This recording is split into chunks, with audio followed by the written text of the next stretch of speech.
कहानी है एक मॉडर्न लड़की। मिसेज शाह 20 साल की बेटी अंजनी के साथ व्यस्त थी। वे आज अपनी साड़ियों को अलमारी से बाहर निकाल रही थी। साड़ियों को एक बार धूप में सुखाने का इरादा था उनका। क्या मम्मी, आपने तो सारा घर ही कबाड़ कर रखा है। मिसेज शाह का 24 वर्षीय बेटा तनुज बोला। अरे बेटे, मैं अपनी अलमारी सही कर रही हूँ।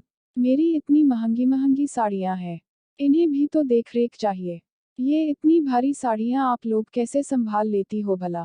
तनुज ने कहा। यह सब हमारी संस्कृति की निशानी है, मिसेज शाह ने इठलाते हुए कहा। अब भला साड़ियों से हमारी संस्कृति का क्या लेना देना माँ? एक बदन ढकने के लिए 5 मीटर लंबी साड़ी लपेटने में भला कौन सी संस्कृति साबित होती है? तनुज ने चिढ़ते हुए कहा। अब तुम्हारे मुंह कौन लगे? जब तेरी घरवाली आएगी तब बात करूंगी तुझसे, माँ ने हंसते हुए कहा। तनुज बैंक में कैशियर के पद पर काम कर रहा था और अपनी सहकर्मी मयूरी से प्यार करता था। दोनों ने साथ जीने मरने की कस्में भी खा ली थी। पर मयूरी से शादी को लेकर तनुज हमेशा ही शंकालू रहता था, क्योंकि मयूरी नए जमाने की लड़की थी जो बिंदास अंदाज में जीती थी। उसे मोटरसाइकिल चलाना पसंद था और अपनी आवाज को बुलंद करना भी उसे अच्छी तरह आता था। उसकी यही बात तनुज को संशय में डालती थी कि हो सकता है कि मयूरी माँ की पसंद पर खरी न उतरे। आजकल की लड़कियों को देखो, टॉप के अंदर से ब्रा की पट्टी दिखाने से उन्हें कोई परहेज नहीं है। हमारे समय में तो मजाल है कि कोई जान भी पाता कि हमने अंदर क्या पहन रखा है। माँ की इस तरह की बातें सुनकर तो तनुज का मन और भी फीका हो जाता था। मयूरी के पापा को लास्ट स्टेज का कैंसर था, इसलिए वे मयूरी की शादी जल्द से जल्द कर देना चाहते थे। मयूरी भी तनुज पर दबाव बना रही थी कि वह भी घर में अपनी शादी की बात चलाए। मयूरी के बार बार कहने पर एक दिन तनुज ने माँ को मयूरी के बारे में बताया और मयूरी का फोटो भी दिखा दिया। फोटो देखकर तो माँ ने कुछ नहीं कहा, पर ऐसा लगा कि मयूरी जैसी मॉडर्न लड़की को वे अपनी बहू नहीं बनाना चाहती है। माँ, वैसे मयूरी घरेलू लड़की ही है। हाँ, उसके नैनक्श जरूर ऐसे हैं जिनसे वह मॉडर्न और अकड़ू टाइप की लगती है। मयूरी की तारीफ का समा बांध दिया था तनुज ने। तनुज के पिता तो बचपन में ही गुजर गए थे। तब से लेकर आज तक मिसेज शाह अपना जीवन अंजनी और तनुज के लिए ही तो गुजार रही है। तनुज की माँ उसकी हर पसंद व नापसंद का ध्यान रखती थी। जवान होते बच्चों की भावनाएं बहुत तीव्र होती है और अपनी इच्छाओं को पूरा करने के लिए वे कोई भी कदम उठाने से पीछे नहीं हटते। माँ ने अंजनी से सवालिया नजरों में ही पूछ लिया कि यह लड़की तेरी भाभी के रूप में कैसी लगेगी। अंजनी ने भी इशारों में ही बता दिया। अंजनी के इस खामोश जवाब का मतलब माँ अच्छी तरह समझ गई थी। अंजनी वैसे भी अक्सर खामोश ही रहती थी।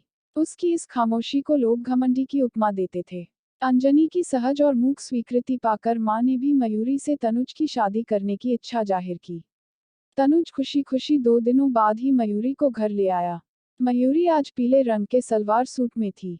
उसने अपने बालों को खुला छोड़ा हुआ था जो बार बार उसके माथे पर गिर जाते थे और जिन्हें बड़ी अदा से सही करती थी वह। मयूरी से माँ ने 2-4 सवाल जवाब किए और उसके घरेलू हालात के बारे में जानकारी हासिल की। मयूरी ने उन्हें बताया कि घर में उसके माँ बाप और मयूरी ही रहते हैं और पापा कैंसर से पीड़ित है, इसलिए घर चलाने का जिम्मा भी उसी पर आ पड़ा है। इसी प्रकार की औपचारिक बातों के बाद मयूरी ने माँ और अंजनी से विदा ली। मयूरी के जाने के बाद तनुज अपनी माँ का निर्णय जानने के लिए मचला जा रहा था। माँ ने इस सस्पेंस को थोड़ी देर बनाए रखना उचित समझा, लेकिन तनुज की हालत देखकर उन्होंने हंसते हुए इस रिश्ते के लिए हामी भर दी थी। तनुज ने तुरंत ही मयूरी के मोबाइल पर व्हाट्सएप मैसेज कर दिया कि माँ शादी के लिए तैयार हो गई है, अब बस जल्दी से तारीख तय कर लेते हैं। मैसेज देखकर मयूरी भी खुशी से फूले नहीं समा रही थी। उसकी शादी से उसके माँ बाप के मन से एक बोझ भी हट जाने वाला था। अगले दिन बैंक से निकलने के बाद तनुज और मयूरी कैफे में गए और अपने भविष्य की तमाम योजनाओं पर विचार करने लगे। दोनों की आंखों में रोमांस और रोमांच का सागर लहरा रहा था। वापसी में शाम ज्यादा हो गई थी और अंधेरा घिर आया था। तनुज ने मयूरी को खुद ही उसके घर तक छोड़ने का मन बनाया और अपनी बाइक पर उसको बैठा कर चल दिया। बैंक से मयूरी के घर की ओर जाते हुए एक पुलिया पड़ती थी जहां पर आवागमन कुछ कम हो जाता था। वहां पर पहुंचते ही तनुज की बाइक पंक्चर हो गई। शिट मैन, पंक्चर हो गई, मैकेनिक देखना पड़ेगा। इधर उधर नजर दौड़ाने लगा था तनुज। ठीक उसी समय वहां पर 3-4 मुस्टंडे कहीं से प्रकट हो गए। वे सब शराब के नशे में थे। तनुज चौकन्ना हो गया था कि तभी उसके सिर के पीछे किसी ने डंडे से वार किया। बेहोश होने लगा था तनुज। इसी बीच बाकी के 2 मुस्टंडों ने मयूरी को पकड़ लिया और सड़क के किनारे खड़ी एक कार में ले जाकर जबरन उसके साथ बारी बारी मुंह काला करने लगे। तनुज बेहोश था। मयूरी उन गुंडों की हवस का शिकार बनती रही और उसके बाद वे गुंडे उन दोनों को उसी अवस्था में सड़क के किनारे छोड़कर चले गए। जब उसे होश आया, तब तक मयूरी का सब कुछ लुट चुका था। आते जाते लोगों ने उन दोनों पर नजर डाली। कुछ ने उनके वीडियो भी बनाए, पर मदद किसी ने भी नहीं की। उन्हें मदद तभी मिल पाई जब पुलिस की पेट्रोलिंग जीप वहां से गुजरी। तमाम सवालात के बाद पुलिस ने मयूरी को अस्पताल में भर्ती कराया और तनुज को प्राथमिक उपचार के बाद घर जाने दिया गया। तनुज के दिलो दिमाग पर जोरदार झटका लगा था, पर 10 दिनों तक घर में रुकने के बाद उसने पहले की तरह ही अपने काम पर जाना शुरू कर दिया। पर उसने मयूरी की खोज खबर लेना उचित नहीं समझा। मयूरी सदमे में थी, पर घर की जिम्मेदारियां निभाने के लिए वह बैंक भी आने लगी और पहले की तरह ही काम भी संभाल लिया। मयूरी ने जिंदगी की पुरानी लय पाने की दिशा में कदम बढ़ाने शुरू कर दिए। पर इस सफर में उसे अब तनुज का साथ नहीं मिल पा रहा था। वह मयूरी की तरफ देखता भी नहीं था। बात करना तो बहुत दूर की बात थी। मयूरी के स्त्रीमन ने बहुत जल्दी ताड़ लिया कि तनुज उसके साथ ऐसा रूखा व्यवहार क्यों कर रहा है। पर बेचारी कर क्या सकती थी। वह अब एक बलात्कार पीड़िता थी। चुपचाप अपने को काम में बिजी कर लिया था मयूरी ने।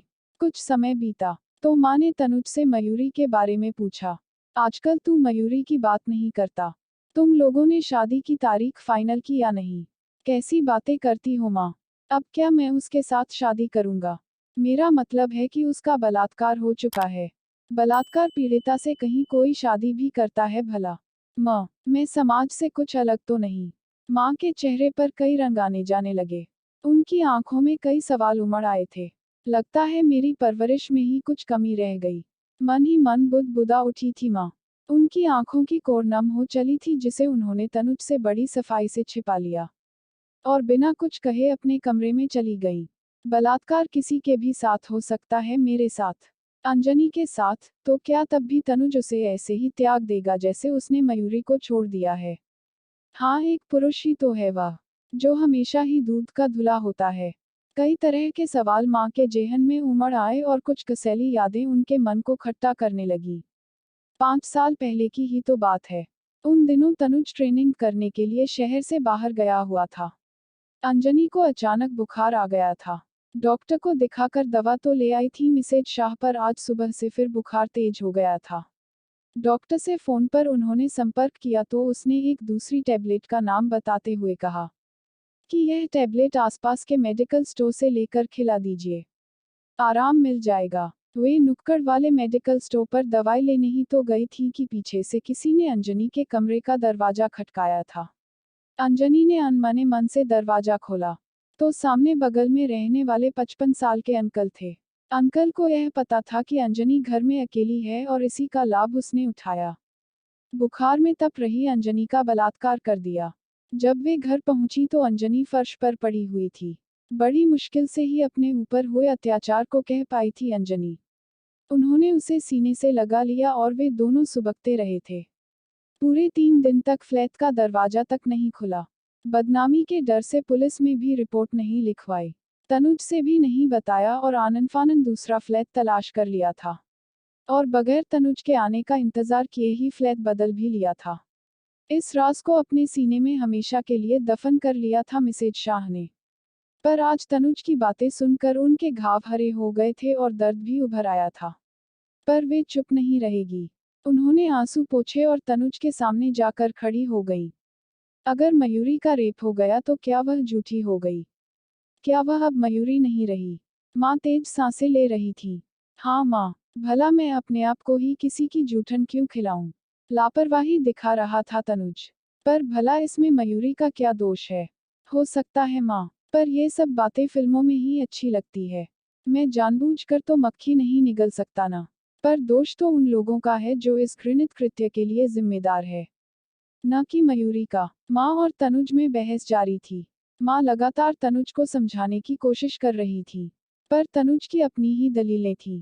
काफी देर बाद भी जब तनुज टस से मज न हुआ तब माँ ने उसे वह राज बताना जरूरी समझ लिया था जो अभी तक छिपाए रखा था। और अगर किसी ने तेरी बहन अंजनी का बलात्कार किया हो तो क्या तब भी तेरी बातों में ऐसी ही कड़वाहट रहेगी? क्या मतलब है आपका माँ? मतलब साफ है। अंजनी का रेप हमारे फ्लैट के पड़ोस में रहने वाले उस 55 साल के बूढ़े ने किया।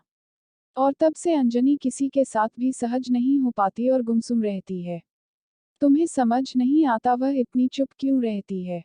अब क्या इसमें अंजनी का दोष था? क्या हम अंजनी को सिर्फ इस बात के लिए छोड़ दें कि वह किसी पुरुष की वहशी मानसिकता का शिकार हो चुकी है? माँ लगातार बोलते जा रही थी। इस समय वे सिर्फ तनुज की माँ नहीं थी बल्कि उन तमाम औरतों का प्रतिनिधित्व कर रही थी जो बलात्कार का शिकार होती है। तनुज कोने में खड़ी अंजनी की तरफ बढ़ा। अंजनी की आंखों से आंसू बह रहे थे। तनुज को आता देख वह झट से कमरे में घुस गई और भड़ाक से दरवाजा बंद कर लिया। तनुज कभी रोती हुई माँ की तरफ देखता, तो कभी अंजनी के कमरे के बंद दरवाजे की तरफ। उसके दिमाग में मयूरी का चेहरा घूमने लगा था। अगले दिन शाम को बैंक से तनुज का फोन आया। माँ, मुझे आने में देर हो जाएगी। आज मैं और मयूरी मैरिज प्लानर के पास जा रहे हैं अपनी शादी की तैयारी के लिए। ऐसी ही अच्छी कहानी देखने के लिए इस कार्ड पर क्लिक कीजिए। प्लीज लाइक और कमेंट करें और चैनल को सब्सक्राइब करें।